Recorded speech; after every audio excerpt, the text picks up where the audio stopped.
भिवू नकोस, मी तुझ्या पाठीशी. श्री स्वामी समर्थ मित्रांनो, स्वागत आहे तुमचे व्लॉग स्वामींच्या या आपल्या यूट्यूब चॅनलवर. स्वामी माऊली तुमच्या सर्व चांगल्या इच्छा पूर्ण करोत, हीच माझी स्वामींचरणी प्रार्थना. मित्रांनो, थंबनेलवरून तुम्हाला समजलंच असेल व्हिडिओ कशा संदर्भात आहे. सुख आणि समाधानासाठी आपण काहीही करू शकतो. काहीही, अगदी व्रतवैकल्य करतो, काही तोडगे करतो, काही पूजा अर्चा करतो. मित्रांनो, हेच या व्हिडिओमध्ये मी आज सांगणार आहे. सुख आणि समाधानासाठी मंगळवारी आणि शुक्रवारी महिलांनी काही उपाय केल्याने घरात 100% वैभव नक्कीच येणार. चॅनलवर नवीन असाल तर एक सबस्क्राईब नक्की करा. व्हिडिओला लाईक आणि कमेंटमध्ये श्री स्वामी समर्थ कमेंट नक्की टाईप करा. चला तर व्हिडिओला सुरुवात करते. व्हिडिओ खूप महत्त्वाचा आहे, स्किप न करता संपूर्ण व्हिडिओ नक्की पहा. मित्रांनो, आपल्या घरात सुख समाधान यावं, आपल्या पतीचे मुलांचे भरभरून प्रगती व्हावी म्हणून आपण महिला प्रत्येक दिवशी प्रत्येक वेळी उपाय करतच असतो, ज्यामुळे आपल्या घरात सुख शांतता समृद्धी आनंद व आरोग्य वैभव ऐश्वर्य मिळू शकते. मित्रांनो, अगदी 2 मिनिटांचे उपाय तुमच्या जीवनात भरपूर धनसुख आनंद समाधान मिळवून देतील. तुम्हाला तर दर मंगळवारी आपल्या घरातील देव्हाऱ्यात कुलस्वामिनीचा कलश नक्कीच भरावा. जरी तुम्हाला तुमचे कुलदैवत माहीत नसले तरीही 3.5 शक्तिपीठांची नावं घेऊन तुमची ज्या देवी आईवर श्रद्धा असेल, तुम्ही भक्ती करत असाल, त्या देवी आईचं नाव घेऊन आपण कलशाची स्थापना दर मंगळवारी किंवा शुक्रवारी आपल्या घराच्या देवघरात करायची आहे. मंगळवारी घरात गणपती बाप्पाला 21 दुर्वा लाल फुलं अवश्य व्हावी. खडीसाखर किंवा गुळ खोबरं असेल तरी ते पण चालेल. तुमच्याकडे बाप्पाला नैवेद्य दाखवून संध्याकाळी सकाळी बाप्पाची आपल्या कुलदेवतेची आरती अवश्य करावी. मित्रांनो, आठवड्यातून तुम्हाला या 2 दिवशी तरी आपल्या कुलदेवतेसाठी आपण वेळ काढलाच पाहिजेत. आता आपल्या गणपती बाप्पाची आरती केली पाहिजेत आणि तुम्हाला झालं तर तुम्ही संध्याकाळी 2 मिनिटांची तरी आरती रोज अवश्य करावी. एक स्वामींची आरती करावी, एक आपल्या बाप्पांची आरती करावी, एक कुलदेवतेची आरती करावी. अशी आरती तुम्ही दररोज केली तरी पण चालेल. नसेल वेळ तर तुम्ही मंगळवारी आणि शुक्रवारी 2 मिनिटांची आरती अवश्य करावी. आरती ही कापूर आरतीची करावी. थोडा भीमसेनी कापूर असेल किंवा तुमच्याकडे जो असेल तो तुम्ही साधा कापूर देखील वापरू शकता. कापूर नसेल तर 2-3 कापूर असेल तर 2-3 कापराच्या वड्या जाळायच्या आणि आपल्या कुलदेवतेची आपल्या बाप्पाची आरती अवश्य करायची. तसेच मित्रांनो, उंबरठ्यावर सुद्धा मातीच्या पंतीत 1 किंवा 2 कापूर वड्या तुम्ही जाळायच्या. आजपासूनच सुरुवात करा. दर मंगळवारी आणि शुक्रवारी नित्य नियम बनवून घ्या की एक टीप मातीची पंती तसेच राहू द्या. त्यातच तुम्ही दर मंगळवारी आणि शुक्रवारी 2-2 कापूर वड्या जाळत जा तरीही चालेल. खूप चांगले तुम्हाला फरक दिसून येतील. घरात संपूर्ण नकारात्मकता निघून जाण्याची खूप प्रभावी उपाय आहे हा. जालिम उपाय आहे. तुम्ही फक्त 2 कापराच्या वड्या दर मंगळवारी आणि शुक्रवारी एखाद्या मातीच्या पंती किंवा दिवा असेल त्या दिव्यात जरी जाळल्या तरीही छान परिणाम दिसून येईल. तसेच मित्रांनो, कापूर वड्या जळू द्या. बघा काय तुम्हाला चमत्कारिक बदल दिसून येतील. देवीला दर मंगळवारी किंवा महिन्यातून एकदा मंगळवारी, त्याच पौर्णिमेला मंगळवारी असल्यास देवीला पानाचा विडा तांबूल अर्पण करावी. खूप प्रभावी ठरतो हा उपाय. आणि नंतर तो तांबूल विडा आपल्या घरातील इतरांनीच म्हणजे तुमच्या घरातील सर्व मंडळींनी प्रसाद म्हणून खाल्ला तरीही चालेल. तुमच्या घरात इतका फरक जाणवेल की घरातील सर्व इडापिडा कायमची दूर झाली म्हणून समजा. तसेच मित्रांनो, शुक्रवारी तुमच्या कुलदेवतेचा जो वार असेल त्या दिवशी तांबूल अर्पण करा. घरातील पुरुष मंडळींची म्हणजे तुमच्या पतींची मुलांची खूप प्रगती होईल. तुम्हाला चांगला फरक दिसून येईल. धनधान्य भरभराट होईल. तुमचे स्वप्न पूर्ण होईल. स्वतःचे घर गाडी मुलगा होत नसेल तर तो सुद्धा होईल. लग्नकार्यात अडथळे येत असतील तर ते सुद्धा दूर होतील. तुमच्या मनासारखं नक्कीच होईल. म्हणून दर महिन्यातील मंगळवारी किंवा तुम्हाला महिन्यातून एखादा मंगळवार शुक्रवार देवीला एखादा गोड विडा तुम्ही बाहेरून बनवणारा एखाद्या पानटपरीवरून किंवा तुम्ही घरी जरी बनवला तरीही चालेल. खूप चांगला फरक दिसून येईल. शुक्रवारी कुणालाच कधीच पैसे द्यायचे नाहीत. कुणी किती मागू द्या, पण घरातील लक्ष्मी इतरांना देऊ नका आणि त्यात संध्याकाळी तो अजिबात द्यायचे नाही. खूपच वाईट परिणाम याचा होतो.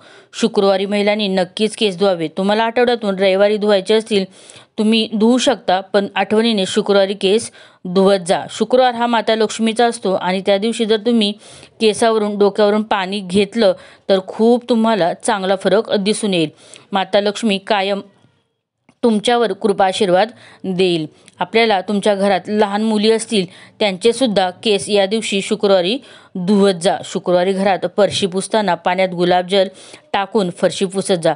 एखादी गुलाबजलची 10-20 रुपयांची बाटली आणून ठेवा. फक्त 1 चमच्यावर जरी पाण्यात टाकले तुम्ही बादलीभर तरी पण चालेल. दर शुक्रवारी जरी फरशी पुसायला तुम्ही सुरुवात केली तर बघा पैशांचा पाऊस पडल्याशिवाय राहणार नाही. इतके धनवान व्हाल की माता लक्ष्मी चारी हातांनी तुमच्या घरात भरभराट करेल. खूप चांगला आणि सोपा उपाय आहे, करून बघा.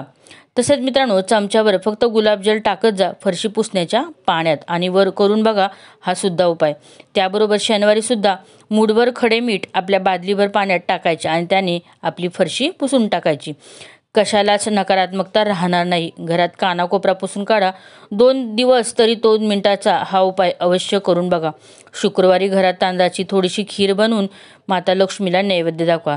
तुम्ही शेवयांची बनवा, तांदळाची बनवायची असेल तर तांदळाची बनवा, पण माता लक्ष्मीला नैवेद्य खिरीचाच दाखवा. तसेच मित्रांनो, कबुतरांना किंवा इतर पशुपक्ष्यांना तुम्ही ज्वारीचे किंवा बाजरीचे धान्य तुमच्याकडे असेल ते आनंदाने खाऊ घाला. तुम्हाला जर खूप धन हवे असेल तर जीवनातील पैसा हवा असेल, कष्टाचं चीज व्हायचं असेल तर दर शुक्रवारी कावळ्याला दहीभात, साखर भात नाहीतर गोड दही खाऊ घालावे. तुमच्यावर गच्ची असेल, तुमच्याकडे गॅलरी असेल, तिथे थोडासा घासभर दहीभात एकत्र करून ठेवून द्या किंवा नुसते दह्याचे गोळा त्यावर थोडीशी चिमूटभर साखर ठेवून द्या. कावळे पक्षी खाऊन जातील. असं केल्याने पितृदोषसुद्धा दूर होतो. पितरांचा आशीर्वाद जर मिळाल्याने तुमच्या जीवनातील पैशासंबंधीच्या सर्व अडचणी दूर होतात. पैशासंबंधी काय, आपल्या जीवनातील सर्व अडचणी पितृपत्रांच्या आशीर्वादात मिळाले नाही तर दूर होतात. पितृदोष दूर होतो. तुम्ही करून बघा. एखाद्या शुक्रवारी कावळ्याला दहीभात, साखरभात, गोड नैवेद्य खाऊ घालून बघा. आपण अमावस्येला तर करतोच, पण एखाद्या शुक्रवारी पण करून बघा. 2 मिनिटांचा उपाय तुमच्या जीवनात नक्कीच बदल घडवून आणेल. तसेच मित्रांनो, शुक्रवारी संध्याकाळी कधीच कुणाला कांदे, मीठ, हळद, साखर, दही, तेल, तूप देऊ नका. पैसे देऊ नका. महिलांनी ह्या गोष्टी पाळल्याच पाहिजेत, तरच तुमच्या घरात माता लक्ष्मी कायम वास करते. हे 2-2 मिनिटांचे आपले जे उपाय आहेत ते तुम्ही खूप प्रभावी ठरतात. ते तुम्ही करून बघा. जीवनात आपला काही वेळा चुका करतो आणि त्याचे परिणाम भोगावे लागतात. आपण म्हणतो मी हे करते ते करते, पण काय होत नाही. हे 2 मिनिटाचे उपाय आपण करून पाहिले तर नक्कीच याचं फळ तुम्हाला मिळणार आहे. सर्व संकटांवर मात तुम्ही करणार आहे. माता लक्ष्मी यामुळे नाराज होणार नाही. म्हणून संध्याकाळी कुणालाच काही देऊ नका. आपल्या घरातून राग आला तरी चालेल, पण कोणाला काही देऊ नका. तसेच रोज देवघरात गायीच्या तुपाचा दिवा अवश्य लावा, तर खूप चांगले परिणाम दिसून येतील. मित्रांनो, शुक्रवारी नित्यनेमाने गायीच्या तुपाचा दिवा लावत जा. तुळशीजवळ सुद्धा लावा. तर मंगळवारी, शुक्रवारी देवीची आरती करायला विसरू नका आणि ती पण कापूर आरती करा. शुक्रवारी देवीला लाल फूल, जास्वंद मिळालं तर नक्कीच व्हा. मंगळवार, शुक्रवार आपल्या देवी आईला वेणी चढवायला विसरू नका. तुम्ही मंदिरात गेला तर एखादी वेणी बरोबर घेऊन जा. मंदिरात नाही जात आलं तर आपल्या घरात जो कलश ठेवतो देवी आईचा, त्या कलशाला तरी वेणी अवश्य चढवा. माता लक्ष्मीला अवश्य आवडणारी वस्तू म्हणजे वेणी. मित्रांनो, मंगळवार आणि शुक्रवारी आपल्या घराच्या मुख्य उंबरठ्यावर हळदीचं लेपन आठवणीने करायला हवं. अवश्य खूप चांगला रिझल्ट तुम्हाला यामुळे मिळणार आहे. तुमच्या आयुष्यात दिसून येतील असे अनेक फरक तुम्हाला दिसून येतील. माता लक्ष्मीची मूर्ती असेल, श्रीयंत्र असेल, तुमच्या देवी आईचा टाक असेल, कुलदेवी आईचा, तर ह्या दिवशी शुक्रवारी किंवा मंगळवारी किंवा गुरुपुष्य, अमावस्या, पौर्णिमा, शुक्रवार, मंगळवार पाहून देवी आईवर श्रीयंत्रावर कुंकुमार्चन नक्की करावे. आपल्याला खूपच शुभ ठरते. यामुळे तुम्हाला कामात यश मिळायला मदत होते. तसेच लग्न कार्यात अडथळे येत असेल तर तेही दूर होतात.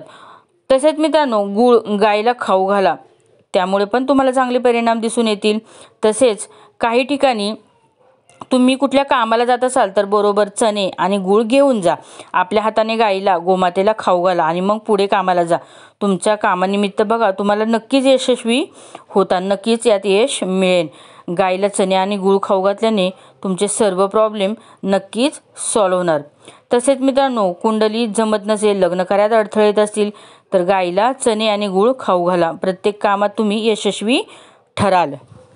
तर मित्रांनो, असे आहेत 2-2 मिनिटाचे उपाय आहेत. उपाय खूप सिंपल आहेत पण फरक खूप मोठा देणार आहेत. तर तुम्ही ते करताना मनापासनं अगदी विश्वासाने देवी आईवर विश्वास ठेवून, स्वामी माऊलीवर विश्वास ठेवून करायचे आहेत.